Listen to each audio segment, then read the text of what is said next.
Assalamualaikum warahmatullahi wabarakatuh. Selamat pagi, siang, sore, dan malam kawan-kawan.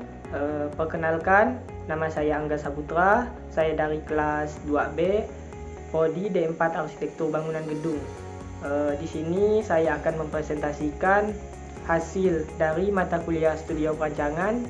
Di sini saya merancang sebuah bangunan klinik fisioterapi. Sebelumnya kawan-kawan semua udah pada tahu belum klinik itu apa? Klinik adalah suatu fasilitas kesehatan publik kecil yang didirikan untuk memberikan perawatan kepada pasien luar. Klinik juga adalah fasilitas pelayanan kesehatan yang menyelenggarakan dan menyediakan pelayanan medis dasar atau spesialistik. Diselenggarakan dan dikembangkan oleh lebih dari satu jenis tenaga kesehatan dan dipimpin oleh seorang tenaga medis. Ini juga memiliki fungsi yang pertama, evaluasi dan diagnosis, terapi fisik, pencegahan, rehabilitas, manajemen nyeri, perbaikan performa. Pada klinik fisioterapi terdapat beberapa pelaku, biasanya terdapat pelaku fisioterapis, asisten fisioterapi, dokter, ahli terkait, manajer klinik, staf administrasi. Sebelumnya, kawan-kawan udah tahu nggak nih perbedaan dari klinik dan rumah sakit? Nah, kalau klinik dan rumah sakit memiliki persamaan sebagai berikut: pelayanan kesehatan, tenaga medis, peralatan medis, pengelolaan pasien, standar keamanan dan kebersihan. Untuk perbedaan klinik dan rumah sakit, ukuran umumnya klinik lebih kecil dalam ukuran. Tingkat perawatan klinik biasanya memberikan perawatan di rawat jalan, fokus pada keperawatan. Ini salah satu studi kasus pertama yang saya survei di daerah Pontianak, khususnya di lokasi Gang Suditrisno, Sungai Bangkong, Kecamatan Pontianak. Ini studi kasus kedua, berlokasi di Jalan Meranti Elok, Pengilingan, Kecamatan Cakung, Kota Jakarta Timur. Ini berlokasi di Amerika Serikat. Dan yang keempat ini berlokasi di Jalan Supago, Kunden, Kecamatan Godean, Kabupaten Sleman, Yogyakarta. Dan yang untuk studi kasus kelima ini berada di Malaysia. Selanjutnya, ini adalah studi banding dari 5 studi kasus yang telah saya cari. Nah, disinilah kita dapat menyimpulkan dari kekurangan dan kelebihan dari 5 studi kasus tadi. Pada denah dapat disimpulkan bahwa dari 5 studi kasus yang telah saya cari masih memiliki kekurangan dalam perletakan pembuatan denah, secara tidak berurutan dalam meletakkan ruangan-ruangan yang tertentu. Kemudian pada tampak di sini dari 5 studi kasus yang telah saya cari, kesimpulannya setiap klinik memiliki ciri khasnya masing-masing. Akan tetapi dari 5 studi kasus yang telah saya cari, tampak dari bangunan tersebut masih menggunakan konsep rumah tinggal, bukan seutuh-utuhnya seperti perkantoran atau klinik khususnya.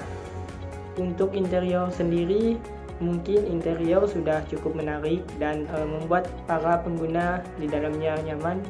Kemudian kesimpulan dari ruangan dari 5 studi kasus sebelumnya, pada ruangan-ruangan 5 studi kasus sebelumnya masih terdapat kekurangan-kekurangan dalam perlengkapan atau kebutuhan ruang yang ada pada fisioterapi tumbuh kembang anak. Kemudian untuk kelebihannya sendiri dari 5 studi kasus sebelumnya, terdapat beberapa yang memiliki lahan yang luas dan vegetasi yang bagus, dan ada juga yang beberapa memiliki lahan yang agak kurang luas tetapi cukup untuk sebuah fisioterapi tumbuh kembang anak, dan juga memiliki kelebihan yaitu lokasi jauh dari tempat khalayak ramai, yang artinya jauh dari kebisingan. Akan tetapi di sekitaran perumahan-perumahan tinggal. Selanjutnya, kekurangan dari klinik fisioterapi tumbuh kembang anak yang telah saya cari, terdapat kurang dalam penataan ruang. Masih saja memiliki ruangan-ruangan yang harusnya ditempatkan sendiri, tetapi ini tidak, sehingga mengganggu penggunaan dalam sebuah ruangan fisioterapi.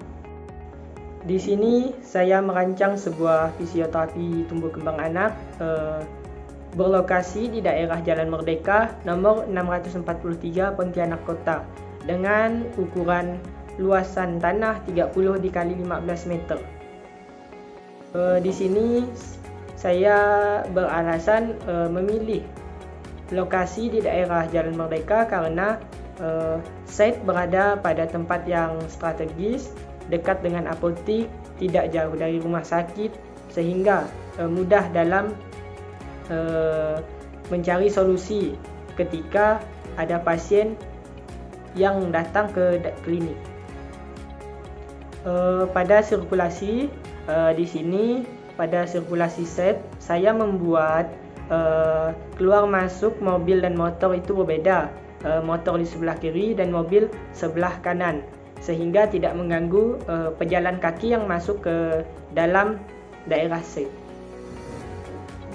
Untuk view keluar dan ke dalamnya, pada bagian depan kanan terdapat restoran makan, pada bagian depan rumah tinggal, bagian kiri depan rumah tinggal, dan untuk bagian kiri side terdapat restoran makan, pada bagian kanan side terdapat bangunan gedung kosong. Atau untuk arah matahari, pada matahari pagi berada di kiri belakang side, dan untuk matahari siang dari pukul jam 12 sampai jam 4 terdapat pada bagian depan side.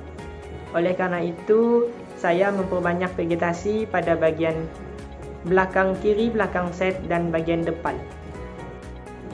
Untuk kebisingannya sendiri, kebisingan paling tinggi berasal dari Jalan Merdeka pada pukul 7 dan pukul 12 siang, karena di sini tempat anak-anak berangkat sekolah dan pulang sekolah.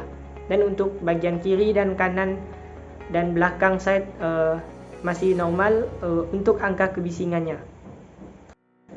Di sini juga terdapat drainase pada bagian depan set dengan selokan berukuran 50 x 40.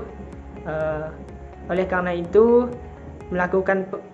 pada set ini perlu melakukan pembersihan secara rutin agar tidak terjadinya tersumbatnya aliran selokan. Untuk analis aromatika, pada bagian depan selokan ditutup menggunakan besi atau beton agar bau dari selokan tidak masuk ke bangunan.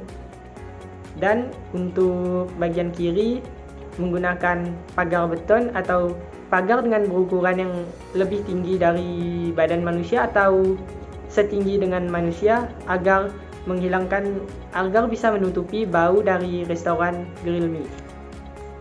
Untuk vegetasinya sendiri, saya menambahkan vegetasi di bagian kiri belakang dan pada bagian depan samping kanan dan depan samping kiri untuk menutupi panas matahari yang terkena langsung dengan bangunan.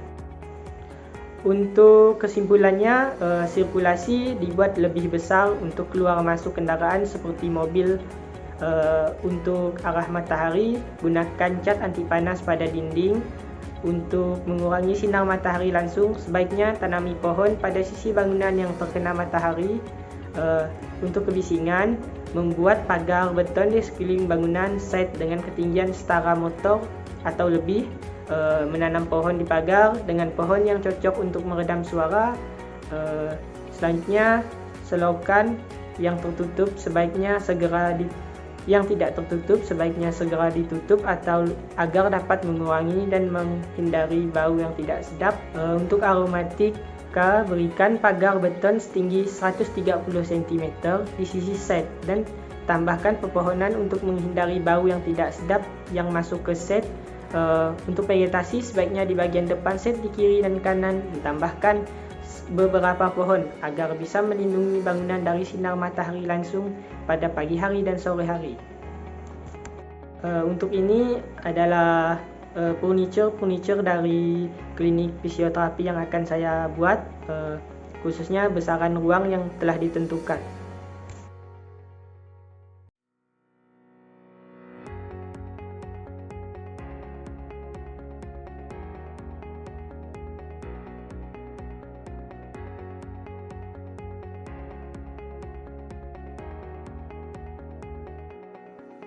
Untuk selanjutnya ini adalah persyaratan ruang, contoh parkiran, pencahayaan alami, penghawaan alami, jarak spasial publik, keamanan CCTV, dan lain-lain.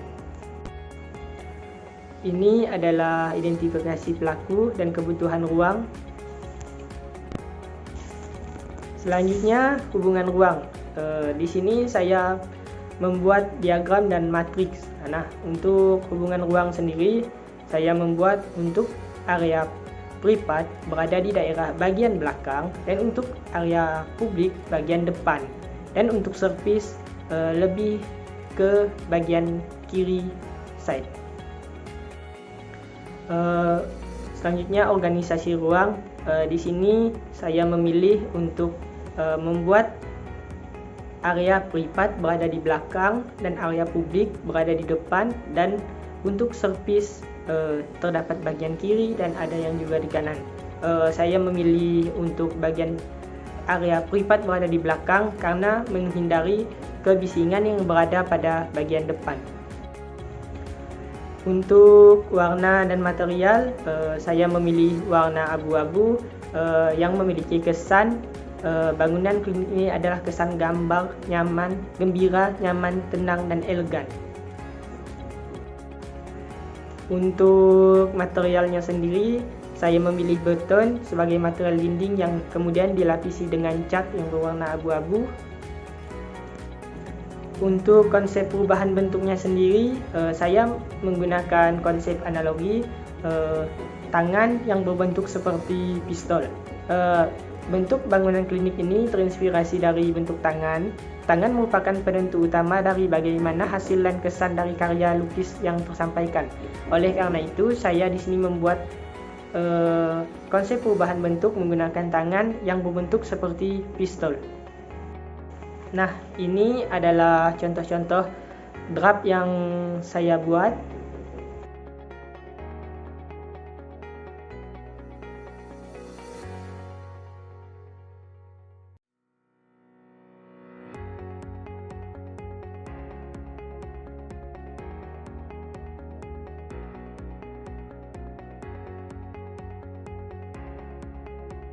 Telah denah jadi dari klinik fisioterapi tumbuh kembang anak yang akan saya buat. Di sini saya akan menggunakan konsep rumah tinggal seperti studi kasus sebelumnya yang telah saya cari. Dari 5 studi kasus sebelumnya, saya dapat menyimpulkan bahwa klinik fisioterapi tumbuh kembang anak ini bisa juga menggunakan konsep seperti rumah tinggal. Oleh karena itu, di sini saya juga membuat konsep rumah tinggal. Pada denah ini, saya membuat satu ruang lobi di bagian depan dan 2 terdapat ada ruang administrasi, terdapat ruang konsultasi, dan ruang bermain ada 3, ruang terapi ada 2, ruang belajar ada 1. Satu dapur, di bagian belakang ada ruang istirahat, ruang direktur, dan musola. WC ada khusus WC karyawan di dalam dan ada khusus WC bagian luar untuk orang tua atau siapapun yang di luar. Dan di sini juga saya ada membuat kolam dan WC di bagian luar khusus tempat berganti pakaian untuk orang yang ke kolam, dan saya menyiapkan tempat wudhu khusus yang mau sholat ke musola di bagian belakang.